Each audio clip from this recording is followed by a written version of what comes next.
De regreso a su programa Criterios. Hoy estamos con la doctora magíster en Derecho Constitucional Gabriela Ramírez y ex defensora del pueblo.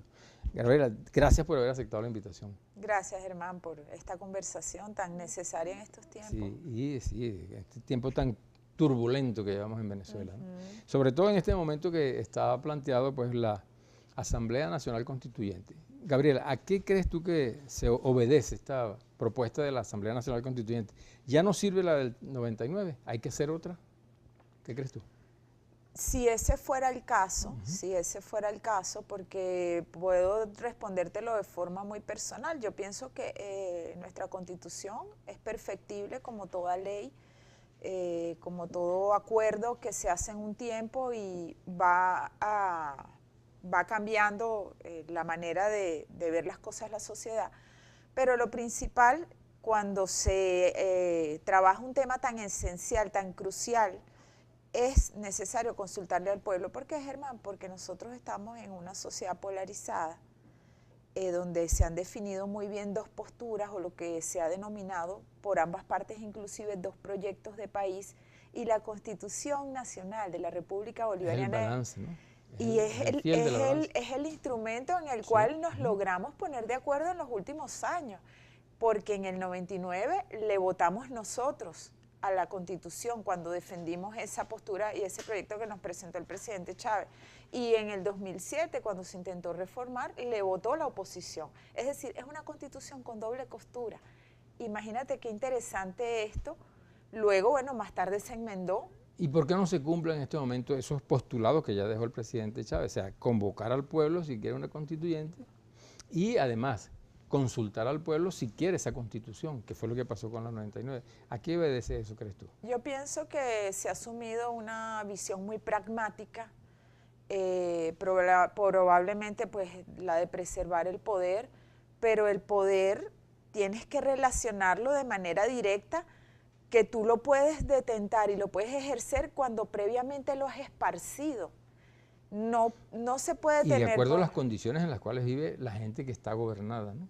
Exactamente, es decir, que realmente el poder, y si se comprende el poder desde esa perspectiva, es el poder que tú ejerces cuando lo entregas.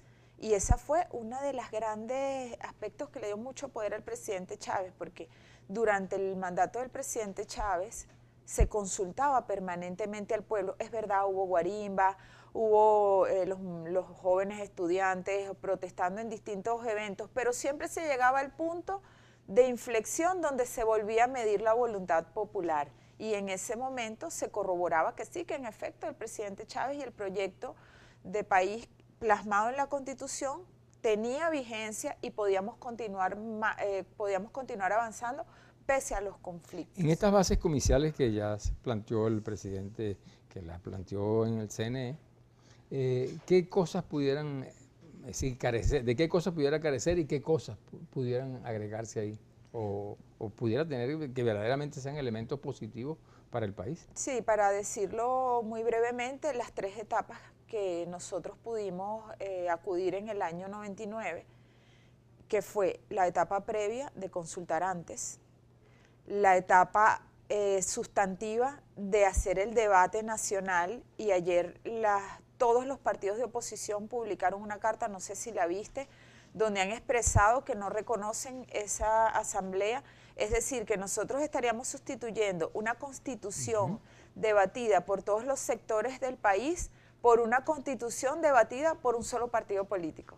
Estás mirando lo delicado que es. O sea, peligroso además. Sí, la Constitución estrecharía su base a la base de apoyo de una sola visión de país. Y bueno, en el juego de los contrarios y digamos, en el golpe de las piedras surge la llama y lo que da la luz, ¿verdad? Eso es necesario. Y la tercera etapa, obviamente, consultar el producto. Eso todavía no ha sido aclarado, pero es muy importante. Y guardando esas tres etapas, que fueron un avance en materia de derechos humanos, porque la participación política es un derecho humano que se ejerce a través del voto. Guardando esas tres etapas, tenemos que decir también cuánto tiempo va a deliberar la Asamblea Constituyente, porque pudieran, imagínate, hacer una constitución no pudiera tomar 2 años, 3 años, y en ese tiempo cesan todos los poderes. Sí, el presidente planteó que uno de los motivos para esa constituyente es conseguir la paz del país. ¿Tú crees que de esta manera vamos hacia la paz? Yo creo que si el propósito es conseguir la paz y entonces no están incorporados todos los sectores, es decir, se está acallando la vocería de una cantidad de sectores.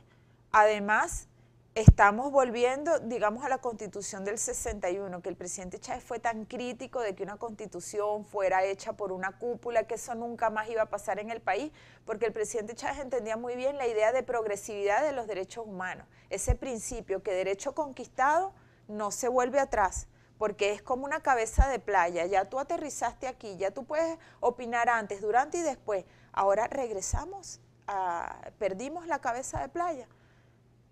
Mira, luego, en esta situación que estamos viviendo, vemos que, mira, ya llevamos a hoy cerca de, o más de 60 muertos.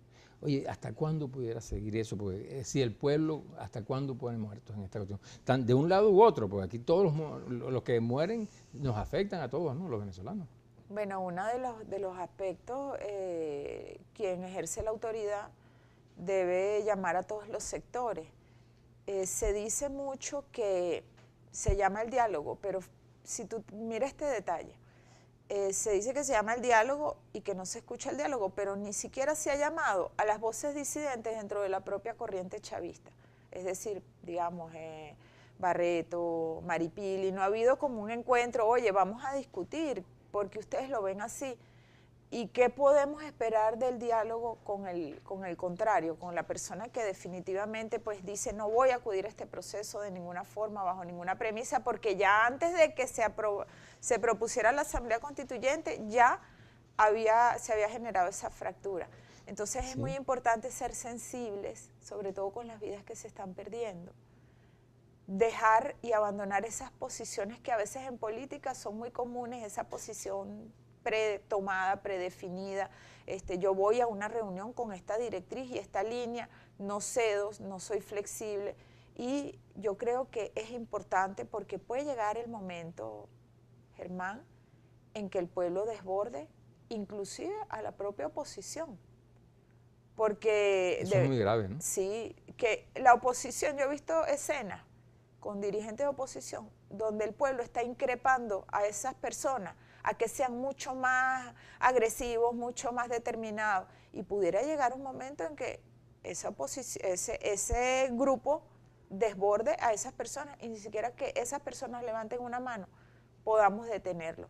Y eso es lo que estamos tratando de alertar. Y eso es responsable, sobre todo a los que tienen el poder, de resolver ese problema. Sí, inclusive los que están haciendo las convocatorias a las protestas también. Sí. Es un problema de país, inclusive la sociedad civil, porque cuando tú ves una turba linchando a una persona y que no haya una persona que diga paren esto, 10 personas paren esto, por favor, estamos quitándole, arrancándole la vida. Se ha acabado la sensibilidad, parece que ha terminado, ¿eh? Pareciera que no pudiéramos definirnos como humanos en ese escenario. Gabriela, vamos a tener una sección que nos dice la gente desde la calle, vamos a verla y nos responde en el próximo segmento. Bien.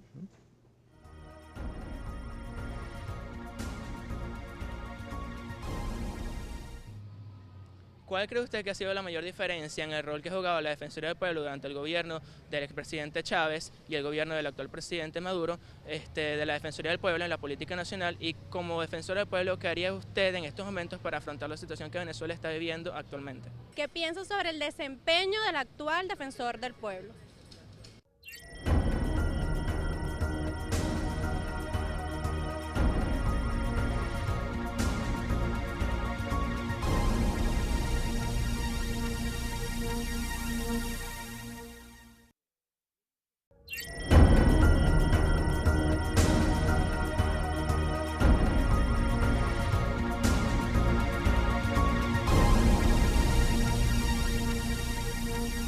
De regreso a su programa Criterios, hoy estamos con Gabriela Ramírez, exdefensora del pueblo, magíster en Derechos Humanos y Derecho Constitucional también.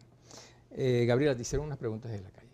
Sí, bien, bueno, la diferencia en la defensoría del presidente Chávez y la defensoría de mi último año como defensora del 2014, donde por cierto diciendo que la tortura es la práctica para sacarle una confesión a una persona, me atribuyeron a mí eso como una interpretación de una necesidad de torturar a estudiantes y es exactamente el concepto de tortura, lo que yo estaba diciendo en esa rueda de prensa. Fue un año muy difícil porque hubo también focos violentos. La diferencia es que esos focos violentos que hubo en el 2014 están acompañados hoy de grandes movilizaciones de personas en la calle, es decir, es una mezcla. En ese entonces, ¿cuál fue la diferencia de la Defensoría del Pueblo del 2014? La sistematización de todos los eventos violentos, contra guardias, contra civiles, muerte. El trabajo coordinado con todas las instituciones del Estado para lograr pues, restablecer derechos. Se echó mucho de menos una declaración fuerte de la Defensora del Pueblo señalando al Estado, conminándolo o acusándolo. Fíjate tú, Germán, si yo hubiera hecho eso en ese momento, ¿cómo me articulaba yo después para lograr una libertad si yo hubiera parecido como la gurú, la superior sobre todos los demás poderes? Si yo le hubiese instado a la fiscal que en 2 días dijera quién mató a tal o a cual, claro. ¿Cómo después yo le pedía el apoyo al Ministerio Público? O si ahora, yo hubiese lanzado una acusación. ¿Tú crees que hoy hay de pronto una ruptura institucional, pues, ¿no? Y de hecho pues, parece evidente, ¿no?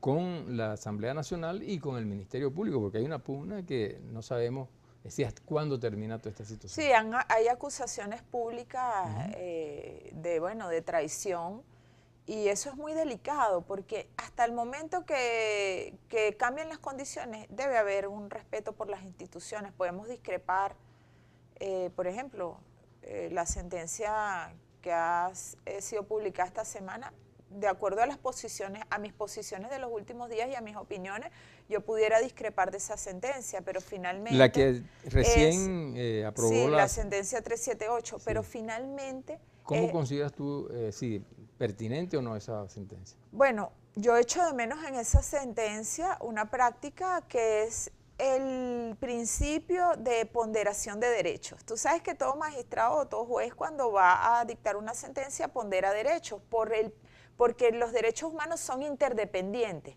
Entonces, esa época donde habían derechos de primera generación, segunda generación, eso lo supera nuestra Constitución cuando dice, de acuerdo a cada caso, yo digo, este derecho es más importante que este porque favorezco a más gente, pero fíjate, esa sentencia favorece al poder por sobre la consulta popular.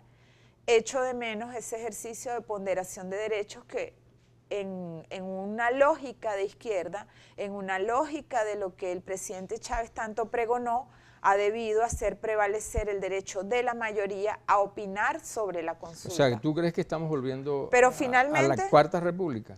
Pero finalmente es una sentencia de la Sala Constitucional y sí la considero regresiva porque la sentencia que nos llevó a la Constitución actual, que fue la sentencia que dijo que la soberanía residía intransferiblemente en el pueblo y que no solamente podía ser ejercida a través de los órganos constituidos, que era el contenido de la Constitución del 61, ahora nosotros estamos retornándole por la vía de esta sentencia una cosa que desenmarañó la sentencia que nos condujo a la constituyente de Chávez. Quiere decir que, bueno, volvemos a la democracia representativa, porque alguien está representando al pueblo, por lo menos en esto, en la consulta. Yo diría, ¿no?, que más atrás, Germán, porque la democracia representativa guarda el principio sagrado que es de la Revolución Francesa, una persona, un voto. Aquí estamos hablando un sector... Una persona, 30 millones de votos. Un sector... No me queda claro porque no está vaciado cómo va el proyecto, pero estamos hablando de sectores y de personas individuales. Está establecido en la Constitución que las personas tienen que ser juzgadas por sus jueces naturales. ¿Cómo ves tú esa aprehensión y llevar a los tribunales militares a personas civiles? Tú como exdefensora del pueblo. Bueno, vuelvo a colocar la comparación. La sentencia de la Sala Constitucional ya expresé mis diferencias, es una sentencia de la Sala Constitucional. Y el Ministerio Público es el Ministerio Público. Y en ese sentido, las investigaciones tienen que hacerse por el órgano del Ministerio Público. Y la jurisdicción militar se tiene que usar de una forma muy específica para delitos de esa naturaleza, porque además es un principio también fundamental de los derechos humanos. ¿Cómo queda entonces el Estado de Derecho? Bueno, ahora mismo está desmantelándose con estas últimas decisiones en el marco, de un gran pragmatismo político. Hemos ido retrocediendo y desmantelando el Estado de Derecho porque son varios bloques que les hemos sacado a los principios fundamentales de derechos humanos. Interdependencia de los derechos humanos, progresividad de los derechos humanos, ponderación de derechos, el juzgamiento de los civiles por su juez natural. Y bueno, ¿qué más aspectos podemos sumarles en el próximo tiempo? Y cómo transmitimos con nuestras prácticas institucionales un poco de esa forma rápida, abrupta de resolver los problemas a la sociedad que está en la calle ahorita, día tras día.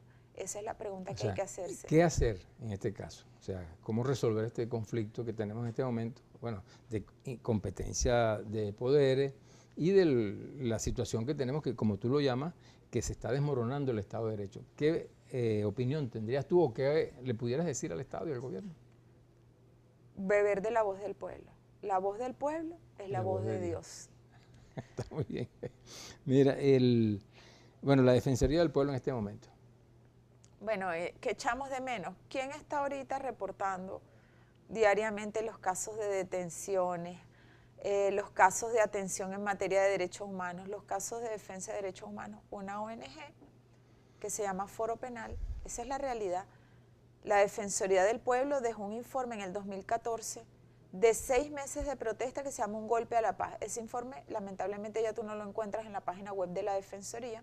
Ahí tú encontrabas recomendaciones al Ministerio de Interior y Justicia, a los cuerpos uniformados, a la Fuerza Armada Nacional, a los distintos actores que podían hacer cambios estructurales para que esta situación no se repitiera. Si esas observaciones se hubieran mantenido en pie, hubieran sido promovidas por el actual titular, si hubiera insistido, porque esas no las hice yo con un lápiz en una libreta en la soledad de mi despacho, ¿no? Eso es un equipo, todos especialistas en derechos humanos que estructuraron ese informe y que hubiera sido de mucha utilidad para distender las actuales condiciones de protesta en la calle. ¿Peligra la institucionalidad en Venezuela? Está en riesgo, hay que decirlo con mucha rectitud, seriedad, responsabilidad. El pragmatismo del momento nos puede conducir inclusive a una huida hacia adelante. Una reflexión tuya al país.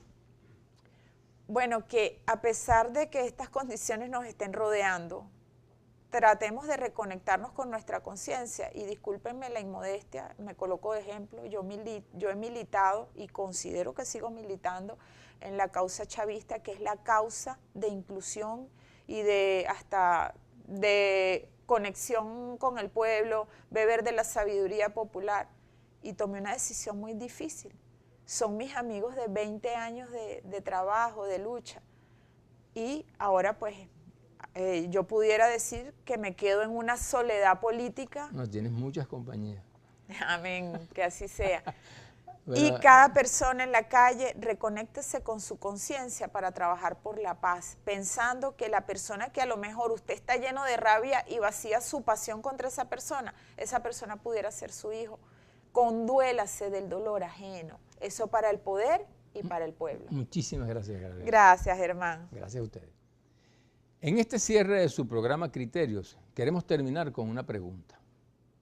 La sentencia del TCJ que permite al presidente convocar la Asamblea Nacional Constituyente y no a la consulta popular, ¿no nos lleva de nuevo a la democracia representativa de la Cuarta República que tanto criticó el presidente Hugo Chávez?